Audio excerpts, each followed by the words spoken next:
Hello, everyone. So, welcome to Hope's Enter and Rise or Hope's Enterprise. Today, I'm going to be talking about David, not David and Goliath, but it almost sounds like it is Donald and Davos. Let's do a workcation. This is a preview of Hope and Rise that I would love to do. I don't know about every week, but right now it's just a preview of an idea to sort of do like church announcements along with an info commercial that sometimes is styled like Josh Johnson, the comedian.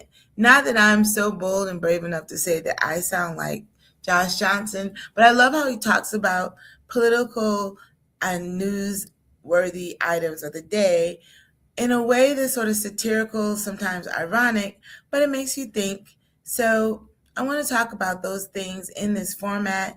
And today, although I started late, I wanted to think about a number of things that inspire the ideas that would make someone want to work remotely and get things done. So let's talk about it. Today, we had our own President Donald Trump at the World Economic Summit in Davos, Switzerland. Now, President Trump has the hardest job of the entire world. I mean, literally, as the president of the United States, you are the president of the free world. I mean, right now, we are considered the only superpower globally. Let's talk about it. So, when we talk about superpowers, especially for those of you who are Generation Xers, you remember for the longest time it was seemingly the USSR and the United States. But I remember very much in 1991 as a senior doing my term paper on what was supposed to be the USSR, but it turned into the dissolution of the USSR. A number of things happened, but when you are considered a superpower, you're supposed to have military strength, economic strength, as well as the ability to engage and negotiate and speak as a powerful nation that can help bring coalitions together is typically some of the tail signs of a superpower. And of course, also having technologically advancements where you have things like nuclear bombs and nuclear codes. And with the weakening of what was the former USSR, they fell out of the category of superpower, even though they hold on to a lot of the vestiges, noting that they are. So when we say that we're the only superpower, it is said in tongue in cheek because we have a lot of things that are challenging, like our debt, and the idea that if those who owned and have and hold our debts would call them due, we'd probably be in trouble. If places like China would potentially dump all the so-called dollars that they have in the system, it would devalue the dollar so much it would cause weakness. But one thing we do have that at least has not yet been disproven is we have one, if not the most mighty military armament of any country, probably in any time ever seen or known. So there's not a fallacy there. And Donald Trump wants Greenland. Has everyone heard he wants Greenland on behalf of the United States security? Now, listen, I listened to most of his speech at the World Economic Summit, and for the first time, I have to give him credit, I understood more about why he and his cabinet feels there's an urgency to protect the national interest by owning Greenland. Sometimes he referred to it as Iceland, but you guys, actually Iceland is very green, very plush, and Greenland is very icy. So I can see how he can get that mixed up.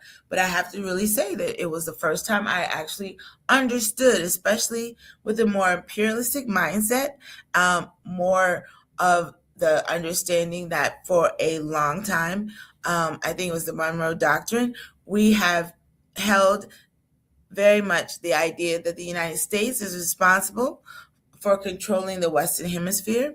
So the idea that we have this vulnerable nation that I think has 35,000 people on it, and this particular placement of Greenland is would be strategic for there to be some greater security, being that China and Russia sits in a unique position to bring attack or even potential exploitation of minerals that Greenland now has, that Denmark owns.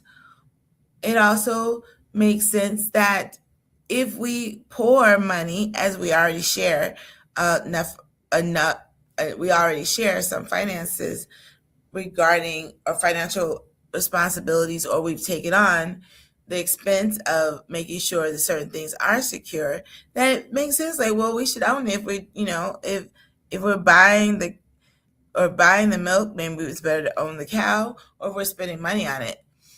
Now, my opinion aside, when President Donald Trump went to this World Economic Summit, he knew that people want to hear about his take on Greenland. He knew that it was not popular on the world stage.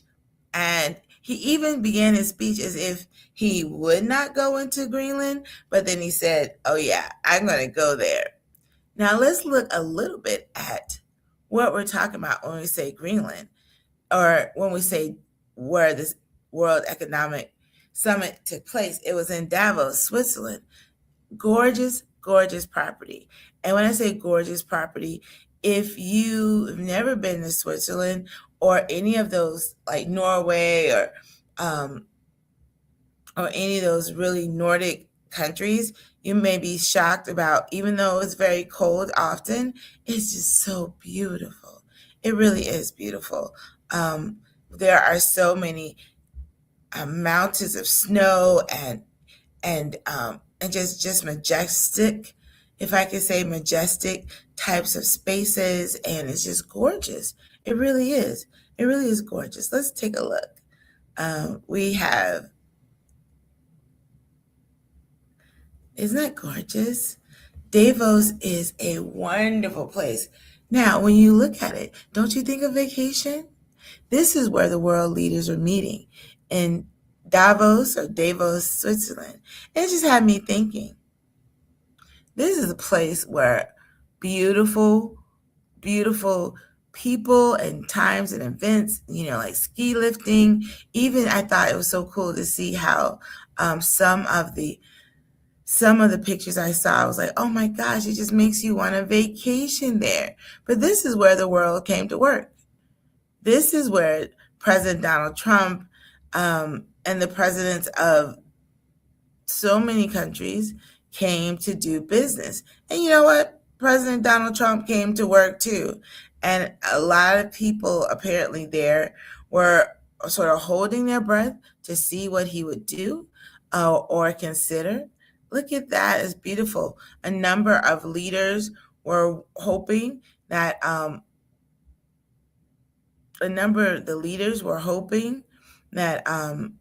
he would be more measured in the way he was talking, or would talk potentially. And I just thought, this is really interesting. But at this place of work, although a beautiful vacation scenery, a lot of business was going on there. And it made me think, when and where have I been able to consider the seriousness of work and vacation? And I started thinking about workcations.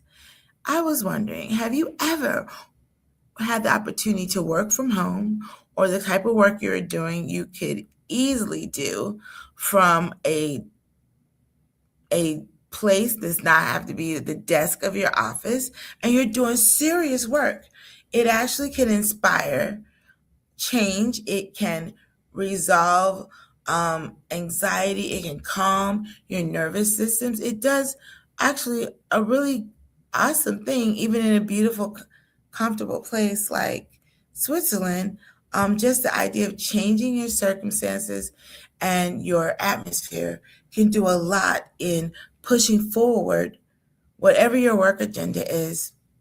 And I thought, you know what?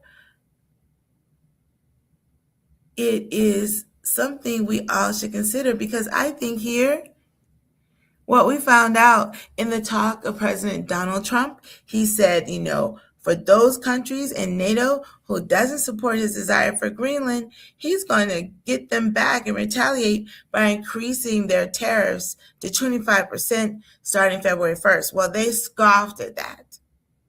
And he says he will have Greenland. And he in the past he's actually said we either do it the easy way or do it the hard way. Well, that sounds like fighting words to the rest of the world. Fighting words to the American people. We're still trying to figure out when did we start caring about Greenland. But what happened in this beautiful snowy vacation setting? The atmosphere changed. And before we know it, there was a great resolution where he tempered down on the stuff he was talking about and actually end up walking back his declaration that he was going to punish NATO countries. He said with these tariffs. Before it was all over in this beautiful vacation spot, what is Donald Trump talking about? Oh, we've come up with an opportunity that's too good to refuse. And so I'm taking that back. No tariffs against those European countries, those allies. No punishment. I'll hold that off. And he says we have a framework, which we don't really understand what that means, for something that can be settled between the United States and Greenland.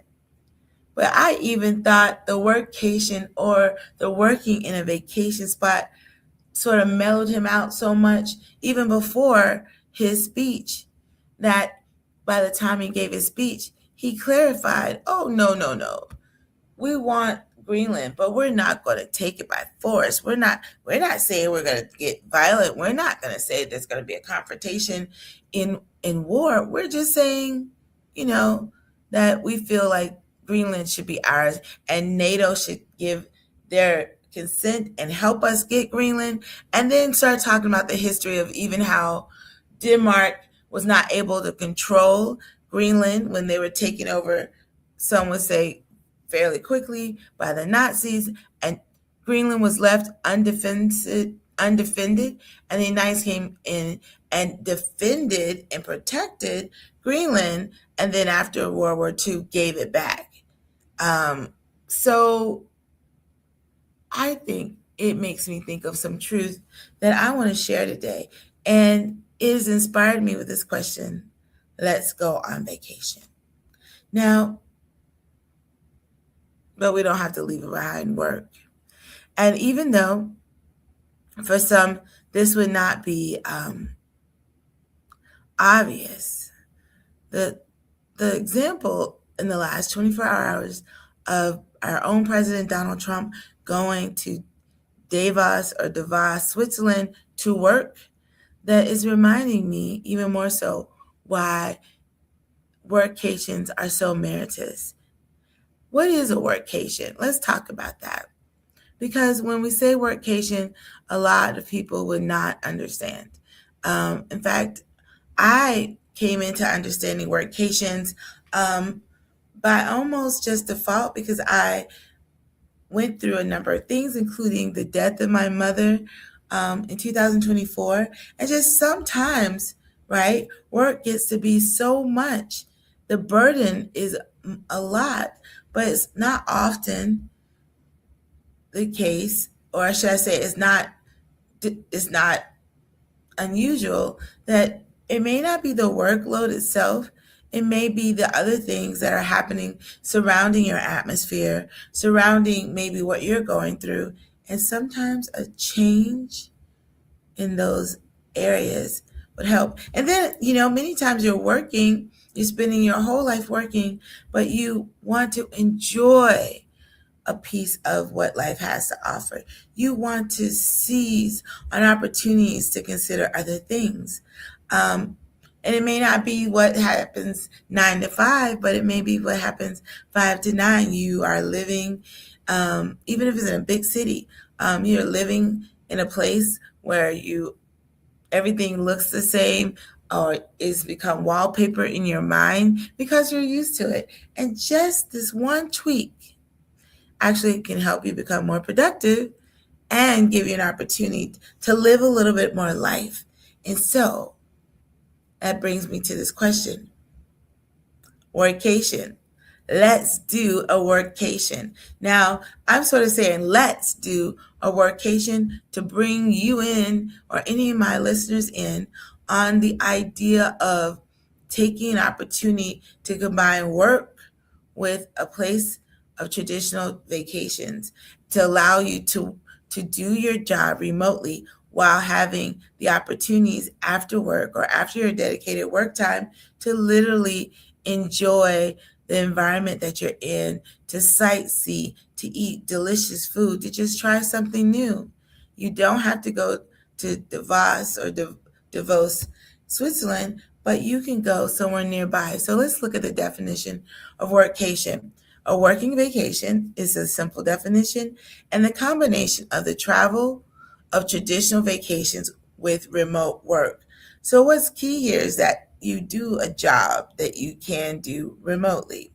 I know that's maybe a first world option, and a lot of people don't think about it, because if you don't work remotely, then or you cannot work remotely because you're a service provider, in a way that you have to be hands-on, or maybe even my litigators who are lawyers, you can work remotely, but you have to do a lot of investment in figuring out how to stay unattached, at least physically, for some weeks or even, dare I say, a month. But you should to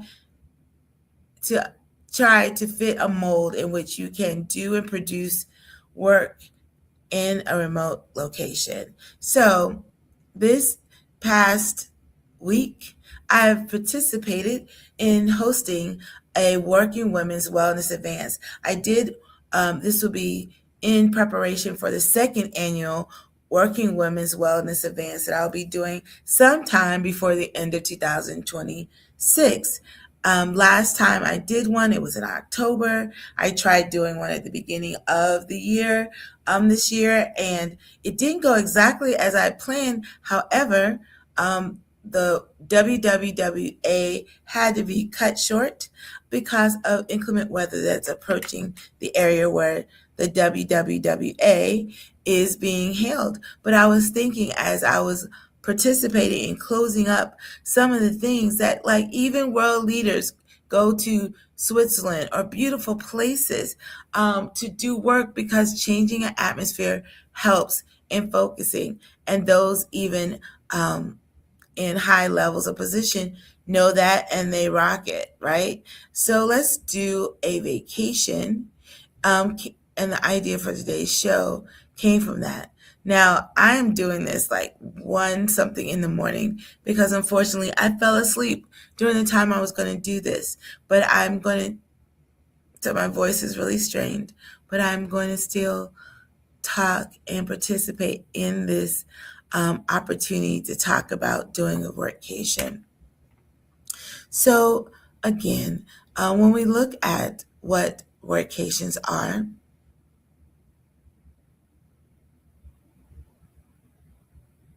it's a blend of work and vacation that allows you to work remotely while we talk. So often, people who benefit the most are entrepreneurs or people who can work and do their job while they are not at a desk in particular. It combines travel as an aspect of traditional vacations with the responsibilities of working remotely, enabling people to work from different locations like the beach or mountains instead of your usual office or home. And that is a great opportunity for those who want to just get out of the place, to get out of Dodge, to be able to do it and do it responsibly. I love the idea of doing workation so much that I came to a beach area, I won't say where, and hosted sort of like 2 parts of a working women's wellness advance. Oh, my voice is really going. And what I wanted to announce, as by way of announcements, that my next woman wellness Working Women Wellness Advance is actually in the process of possibly rebranding. I would love to get your feedback on it and then talk to you a little bit about what happens at our Working Women's Wellness Advance.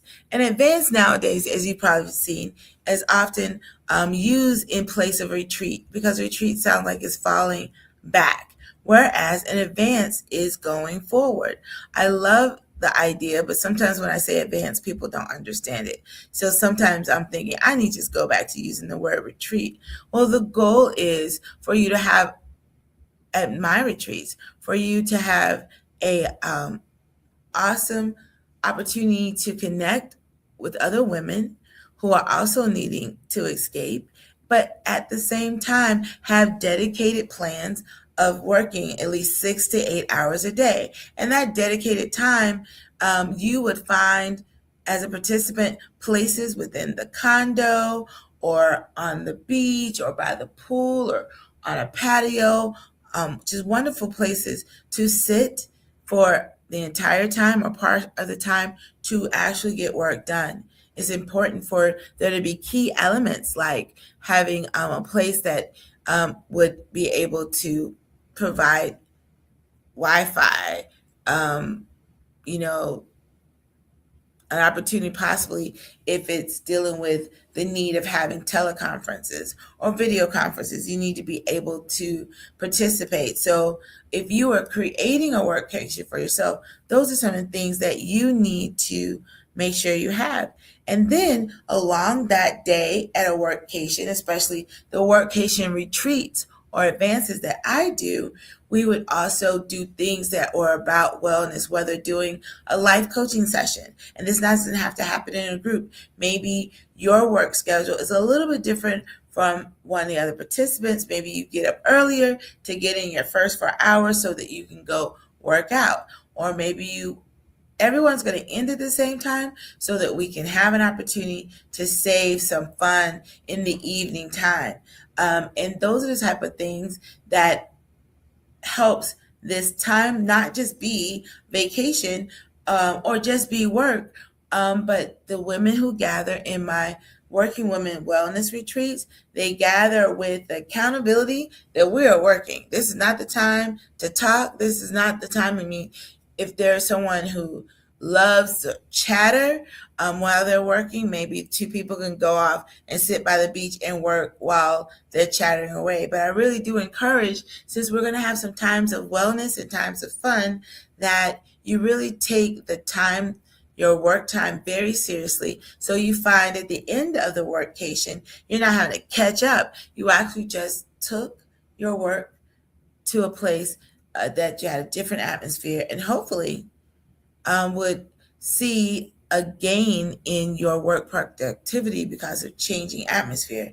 Workations have emerged as a highly valued employee benefit. Surveys literally show that the ability to work temporarily from another location boosts job satisfaction overall. It supports work-life balance and it helps employees to stay connected with their families or explore new places without pausing their entire career or changing their entire calendar only to have to come back and catch up after having a long time where they've been inspired by the atmosphere and places and sightseeing and just resting maybe under the sun.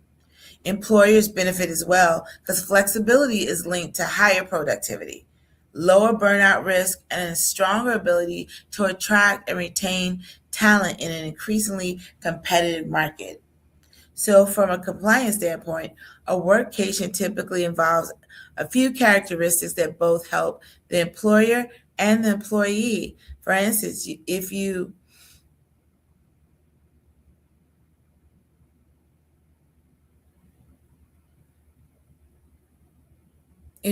work in a different time zone, then you can find that your clients or your employer are more satisfied that they wake up in the morning with answers to their emails or their phone calls, meeting them in the day. So it doesn't, your being out of town does not delay what their needs are. Other things that people should consider is making sure that you take opportunity to stay on top of things. And you can actually also benefit that a workcation, not only is it satisfying job opportunities for the employee, that it actually serves a business purpose. So the employer gets an opportunity to, again, benefit from more productivity from their employee. And the cost, though, will remain with the employee typically. But if you're an entrepreneur, you can also write stuff off from your taxes. Isn't that amazing? And you have to make sure you go by the tax law when it comes to that. But it's an opportunity to be productive, have vacation, and if you come to one of my retreats, workcation retreats, have some fun with some other like-minded women who just want to have a little bit of reprieve from their normal everyday. So we would have an opportunity also, because my workations usually, the last workation I did was 5 days. The very first one was 3 days, and my goal is the upcoming one will be 7 days and include a weekend, because you do in workations and should take some time off completely from work. So say it starts on a Wednesday, you work 3 days, or you have, a bit of an introduction. I love the idea of coming on Wednesday afternoons so that you can eat and maybe have some girl time, like a pajama party or something that will make you just engage with the other participants at the workation retreat. And then you start off fresh and early. Whether you work out, have breakfast, and then start your first 4 hours or your first 3 hours of work. But it's really great that you can do that on Thursday, Friday, and then take off all day Saturday, all day Sunday, and then start again on Monday and Tuesday. So I look forward to my next workcation retreat. And I hope that you are, if you're interested, let me know in the comments, inbox me at hopeMORE on my Facebook page, or you also can contact and go to my website, hopemore3.tv. That's hopeMORE. No, I'm sorry. It's hopeMORE.tv. HOPEMORE.tv, and email me from there so I know to include you in the information for our next workcation. So let's see. I'm going a little bit over, but the next Working Women Wellness Advance, my workation retreat, will be in Mexico. Time will be determined. And I really want to hear back from people who will be interested to know what time works best for you. Now, sometimes the most expensive times is during high tourist summer season, say like in Mexico. But if that's the best time, that's the best time, and we can make it work. So let me know.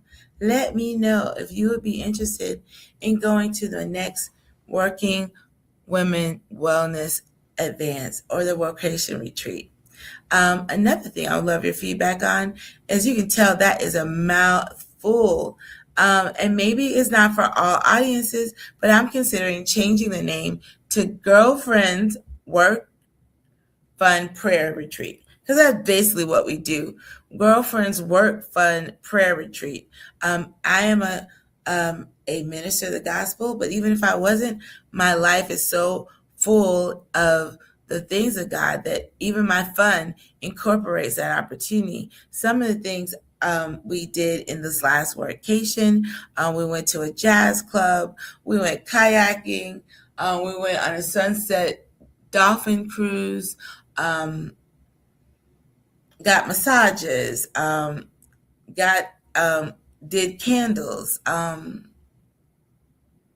had a slumber party and a game night.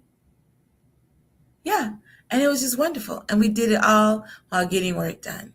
So sometimes Working Women's Wellness Advance sounds so highbrow and stiff that you think like there's no way I can enjoy that necessarily, but you can enjoy it. But that's why I'm also like maybe ones that are less formal or longer, where people maybe bring a girlfriend with them, someone they can maybe go do explorations when we're not doing a whole group thing. They may be more interested in what sounds like girlfriend's work fun prayer retreat. That makes it very easy. So if you think we should go with that, let me know. But right now, um, the working description is Working Women's Wellness Advance. Working Women's Wellness Advance. And the next one will be somewhere in Mexico at some time to be determined. Love it. Love it. Love it. So I was inspired to share Donald and Davos. Let's do a workation as we look at this past week workation opportunity, as well as looking at what's happening on the world stage when people are working in the most picturesque places where vacation is also ideal. The atmosphere alone inspires more productivity, and what we see even in President Trump's changing his insistence on bringing a tariff or changing what sounded like a threat to use force if necessary in attaining Greenland. All of that seemed to meld away, not in his pursuit of Greenland, but in the pursuit of retaliation or the idea that we're going to just come in as Americans and take Greenland from Denmark or the residents of Greenland by military action. So I think it's proof positive that workations are productive. All right. Comment below, inbox me, let me know what you think about this segment. Even though I was tired doing it, I may still keep this up for at least a day just to get feedback from those who happen to watch at a given time.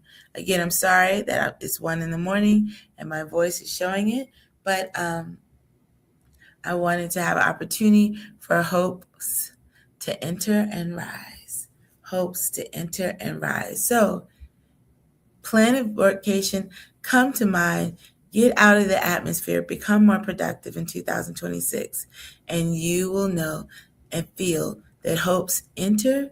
And when hopes enter, it can't help but to rise.